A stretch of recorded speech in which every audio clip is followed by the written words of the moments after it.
Hello and welcome back to the latest edition of our GW Basketball Insiders podcast.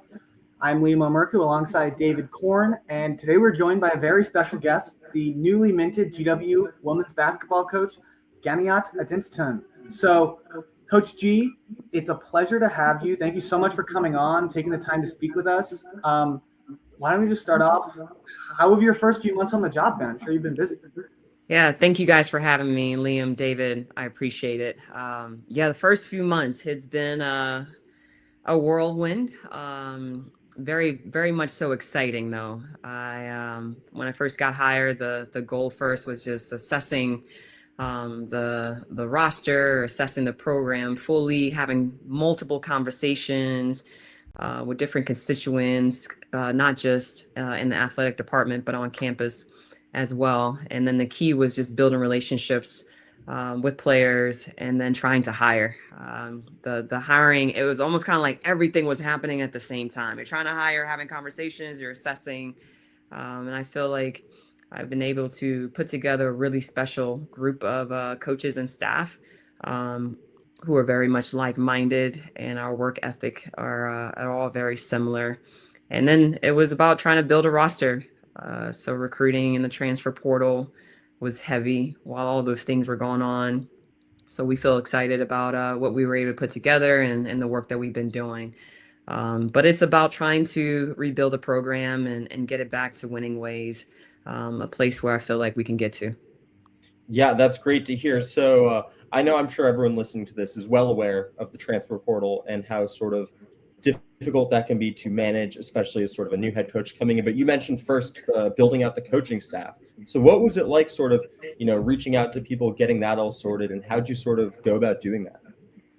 Yeah, I've always taking advice, especially as I was moving on from both an assistant to a head coach, and getting this position. You always have a short list, right? So really, really intentional about what I felt I needed on my staff, the type of not just people, because that's going to be firstly with just our culture, but the type of things that they could do to support me and what the goal is in hand. So everyone plays a very significant role on our staff and how we're going to develop student athletes, not just on the basketball court, but off the court.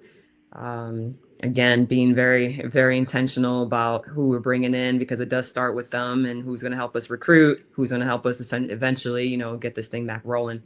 But Coach Hampton, he and I have known each other for about 15 years. It's funny when I tell this story, but he and I were both coaching Division III. We're recruiting, and we just kind of like start talking. All of a sudden, 15 years later, we're working together. So we've been able to build a relationship over the years, being connected when we see each other on the road. Coach Baker comes to us from Bucknell. She actually had a stint here at GW. She was here for a year, and I was able to pull her back. Familiarity with her. We both grew up in Georgia. We played on the same All-Star North, I think it was like North-South All-Star game in the state of Georgia in high school. So we were roommates at that time. She decided to go to UGA. I went to Florida State. I would say, though, in the last couple of years, we coached in the same league against each other. So professionally, we create a relationship there. Coach Brianna comes to us from Boston University most recently, and she's someone that I've known from afar, and just being intentional about who I want on our staff and the skill set that I wanted and needed. I just think she's an excellent fit. And then Coach Lauren, she was with me last year at Colgate as a Dobo/assistant coach. Super excited to have brought her on here.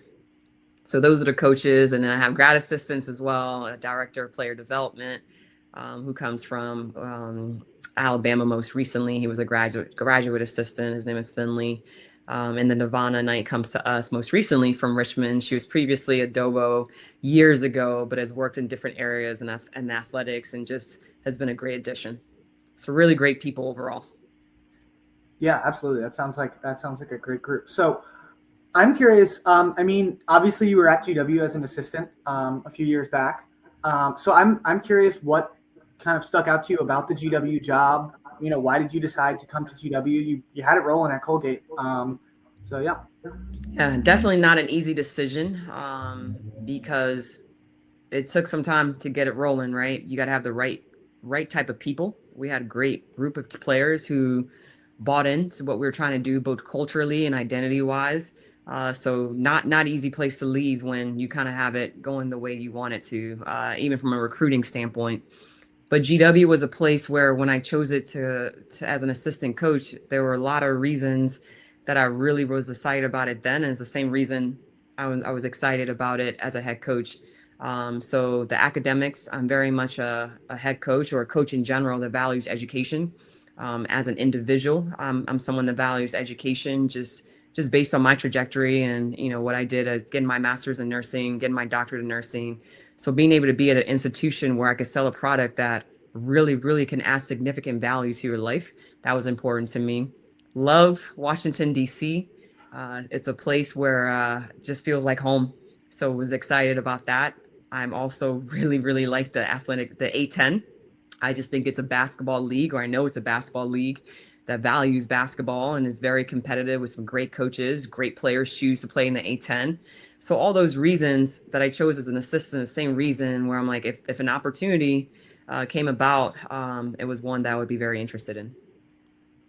Yeah, of course. And you mentioned your nursing background. I think that's something that's pretty unique with you and sort of in this like college basketball space. Can you just sort of talk about how maybe your experiences with that sort of help you as a coach or anything like that? Yeah, absolutely. Great question. I lean into my nursing training daily. We were trained to really focus on the holistic development of our patients. I focus on the holistic development of my student athletes. So it's not just what we can do for them physically and help them develop as basketball players. How are we going to help them and support them mentally? How are we going to help them support them socially? How are we going to help them and support them in what they're going to do outside of this game, right? So really that care factor of they are as whole people really matters to me. And the other part of it too is when I worked as a nurse, there were situations and scenarios that were life and death. We're coaching a game of basketball, and I have to remind myself this all the time too. This is not life or death. As much as I am very much competitive, like I can move on quicker, right? Give myself a moment and move on, recognizing that my perspective, I lean into nursing very much often of what really matters in this life, but really teaching, educating, being an advocate for our student athletes, that's a priority. And for sure, it comes from my nursing background. Yeah, just one more sort of with that. With your nursing background, is there ever a situation where maybe a player gets hurt or like rolls an ankle or something, and you sort of want to go out there with the trainers and see what's going on, or do you sort of let them do their thing? I let the trainer do their thing because that is their space, that is their role. But I'm very much curious as to what's going on, how it's going on, what's happening, what they need. So I'm involved in that sense because I want to make sure they're getting the best care, right? I ask certain questions to make sure that like, hey, these things are getting done. But our trainer does a really good job with them. But I'm that head coach that knows what's going on and what the plan should be. So you kind of have to be on your toes with me because I'm going to ask certain questions, not because I'm questioning, but I'm asking because I want to make sure they're getting the best care. So yeah, that definitely happens. Yeah. Yeah, no, I mean, that's a great thing to have. I'm sure the players appreciate that too, having someone, who kind of knows the right questions to ask. Yeah. So, I mean, speaking of the players, I'm kind of curious, like, what should people know about this roster that you've built? I know you've got some returners, but plenty of newcomers too. So, I mean, what should people know about the roster? Yeah, ultimately, when we went into the portal trying to recruit, we wanted to be able to get people that can help us space the floor. All right, that was an area that we assessed that we wanted to get better at right away. Our identity starts with defense, but you got to be able to score too. We want to be a team that is plays more motion type concepts. Strategically, we'll get the ball in the right people's hands as well. But we need people that could help us make good decisions. So that was important for us for sure. We have returners that I think have elevated their game. Sarah Lewis is one that comes to mind. Gabby Reynolds as well is another one that comes to mind for sure. I think Kamari as well is someone that I think is going to be really exciting to see their growth, not just early in the year from the postseason, but throughout the season, because that's our mentality is just grow and get better.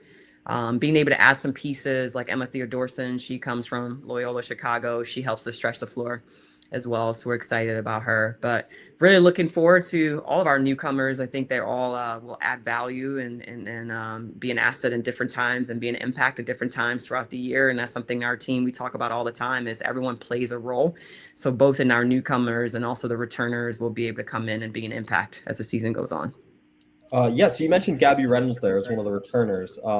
Preseason All A-10 selection, really showed some promising flashes last year. Can you sort of talk about those conversations that happened with her when you were getting on campus to sort of feel out how that sort of process is going, whether she'd return, whether enter the portal or anything like that, and just how important she is to the program going forward?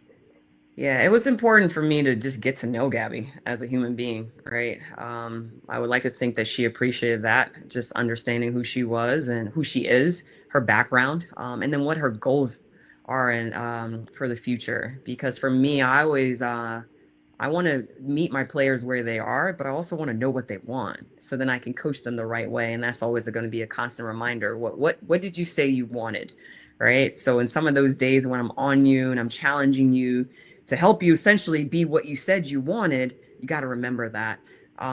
She wants the best for herself. I mean, she loves this game. She probably eats, sleeps, breathes it, right? She's in the gym constantly, and that's what you want as a coach, someone who just wants to be a student of the game, who wants to get better. And then to be able to see her over the last couple of months, I would even say like consistently she's growing and she's getting better. So really excited about her progress for sure. And she's one that she wants to work. She wants to learn.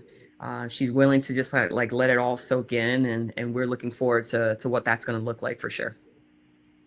Yeah. I mean, man, is she fun to watch when she has it going. She is and she's gotten better. So looking forward to that. That is what I like to hear. So you sort of touched on it a little bit, but I'm curious about your mindset and sort of approach going into the transfer portal, because at Colgate, I mean, Colgate's one of these schools where it's very high academic, and especially, you just don't have that many transfers in that league as a whole. So I'm curious how you sort of approach that as you came to GW this year.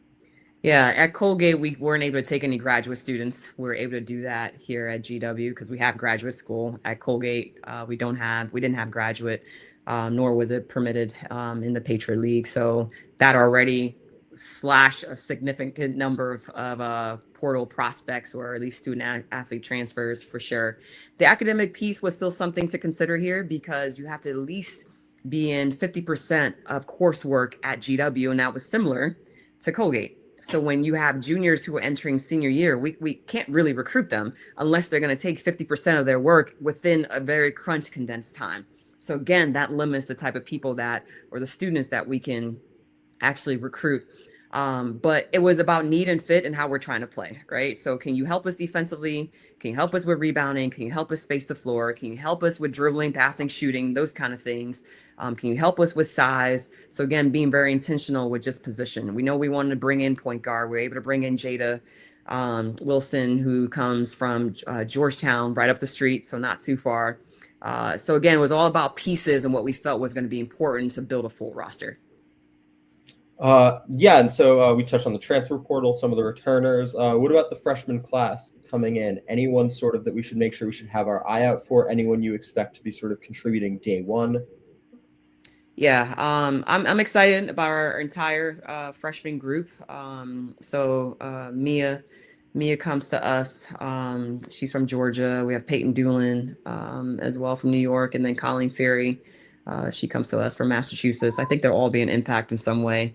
They have the ability to help in different ways. Me as a point guard, Colleen's more of that tweener where she can play for sure on the perimeter, can post up a little bit. Peyton can play on the ball or off the ball as well as a point or a combo guard. So I think this is one that we're still trying to figure out for sure. But they've all had their moments and bright moments and practices where I think that you'll see them impact us in some way. Yeah, for sure. So I want to talk a little bit about your non-conference scheduling philosophy. You got a few really interesting games. I know in that year one, sometimes coaches, you maybe inherit a game or two or something like that, but just kind of talk me through, your mindset as you were building the schedule, and maybe any games that stick out to you? Yeah, Liam, you're right. You get here and you either have a lot of games that are set or you have a blank slate, and then all of a sudden you're trying to fill it in a quick mode, and not many games are available. So it was a combination of trying to figure it out and trying to see who's willing to play.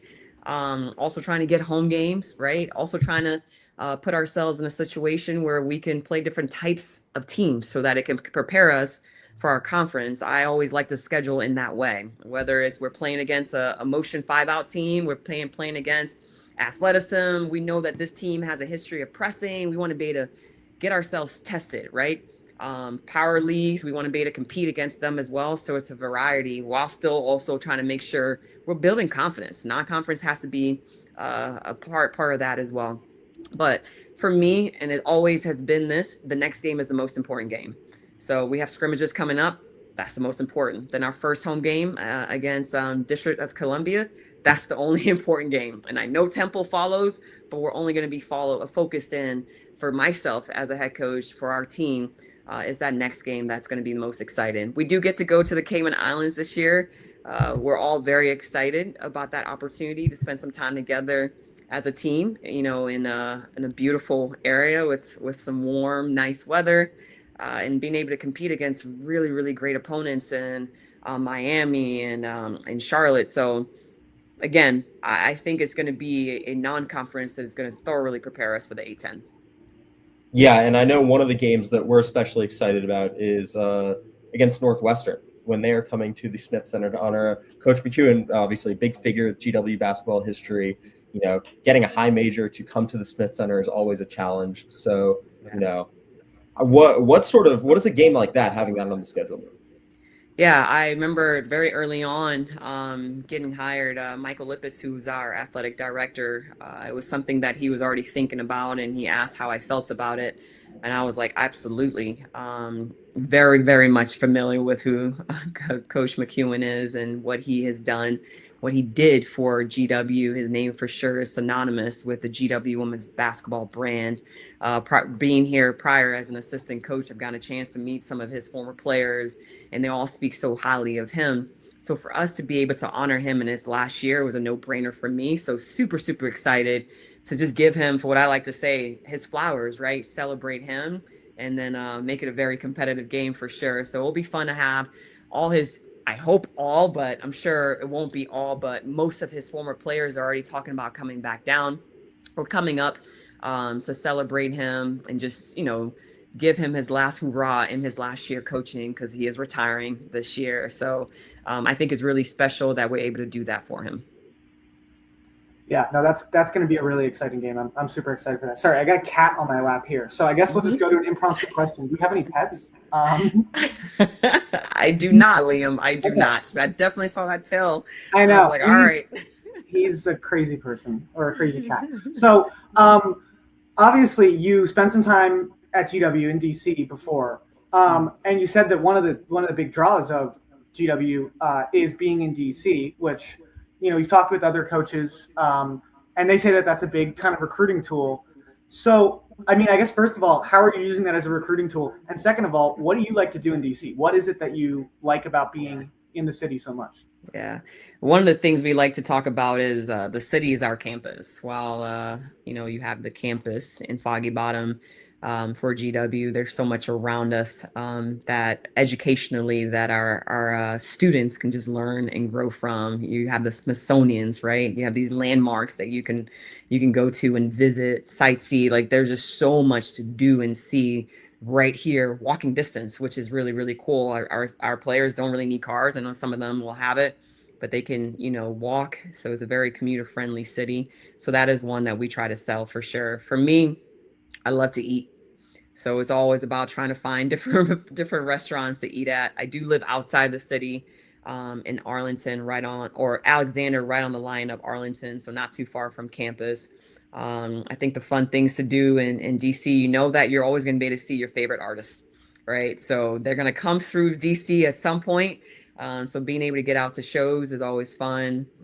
Being able to get out to professional sporting events, that's also fun for me to do. But I'm a low key kind of person. So hanging out with friends, eating a good meal, watching TV also is fun. But to know I have access to things makes it very, very enjoyable. Yeah, that's great. That's interesting that you talked about the fact that all the artists are coming through DC. I hadn't sort of thought about that as like maybe a draw to the city in terms of like Absolutely. but that's a great point. Yeah, it's a good selling point. So you were at GW before, went to Colgate, you came back. Has there anything that sort of stayed the same? I know it wasn't that long ago, of course, but it's like anything that sort of you noticed is like a big difference, anything that sort of stayed the same now that you're back?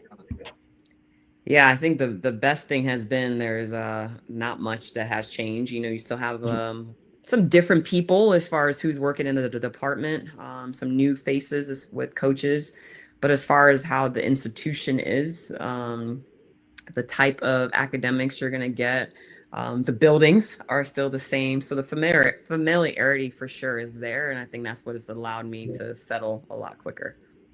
Yeah, and one thing that's obviously different, Michael Lippitz, in his second year as the athletic director here. I know you've mentioned him a bit in our conversation, but how has it been working with him? Yeah, it's been great. He's very much locked in this rebuild, and that's exciting for me to know that we have the support, and he's going to be doing everything that he can on his side to support us, which is great. You always want that from the president and your AD, someone that values what you're doing and is going to support you with the resources to actually get it done. But he's someone that's been great just to be a thought partner with very early on and how we're trying to do this thing. And there's a care factor there for him too. So really excited about what this is gonna be like with someone that really cares about what we're doing. Yeah, absolutely. Was there any discussion where he required you to hire a bald person? Because it seems like at least the entire men's basketball staff is just, they're all bald. He's bald. It's just multiplying every time. That's hilarious. No, he didn't give me that. He just said hire good people. And I was like, all right. No. No, I'm kidding. All right. Well, I mean, that's pretty much it from me. David, if you have any questions, go ahead. Yeah, I just sort of have one more. I think this is definitely a broader question. This is kind of a good way to wrap.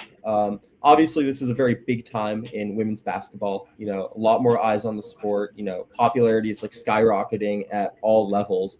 What would you say your pitch to a potential fan? Someone who's thinking about coming down. Maybe they go to a lot of the men's games and they're thinking about checking out a women's game this year. What would be sort of your pitch to any sort of basketball fan in the DMV to sort of come out and check out your team? Yeah, really great question, and thanks for giving me the opportunity to share what that could look like and feel like. I'm excited about the buy-in of our players, their commitment to us as a coaching staff. It's been very important for us to lay the foundation of our culture and what our identity is going to be, and it's still a work in process. I just like to say that we're nowhere close to it, but what I can for sure commit to is that our players are going to work really, really hard. Right, they're going to play together. They're going to play connected basketball, and it'll be a fun brand of basketball. In the way that we defend, where we're determined, destructive, and aggressive, in the way we push the floor and play up-tempo style basketball, in the way that we're hunting great offensively.